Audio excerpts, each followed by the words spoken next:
নির্বাচিত সরকার হিসেবে একমাত্র আওয়ামী লীগই সরকার গঠন করে অত্যন্ত শান্তিপূর্ণভাবে ক্ষমতা হস্তান্তর করে।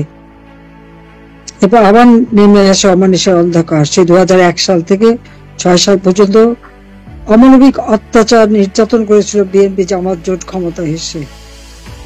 তাদের দুর্নীতি, সন্ত্রাস, জঙ্গিবাদের কারণে বাংলাদেশে আসে এমার্জেন্সি। প্রথমে আমাকেই গ্রেপ্তার করে, খালেদা জি আমার বিরুদ্ধে প্রায় 1 ডজন মামলা দেয়। তারপরে এমার্জেন্সি সরকার, তারাও মামলা দেয়।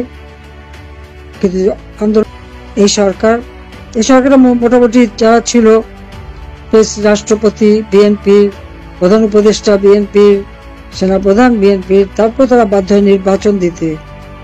2008 সালে যে নির্বাচন হয়, সে নির্বাচনে আওয়ামী লীগ 259টা সিটে নির্বাচন করে। 41টা সিট আমরা শরিকদের দিয়ে দিই, আমরা প্রার্থী দেয়নি। সেখানে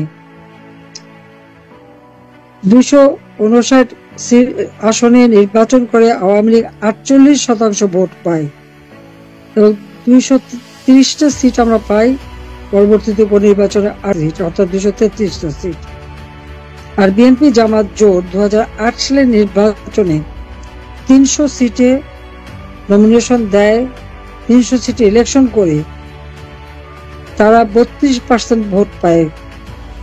32% ভোট এবং 29টা সিট বা ইলেকশনে 30টা সিট মাত্র পেয়েছিল। বাংলাদেশের মানুষের যা আস্থা বিশ্বাস আওয়ামী লীগের উপর, এটা সেই নির্বাচনে খুব স্পষ্টভাবে প্রতীয়মান হয়।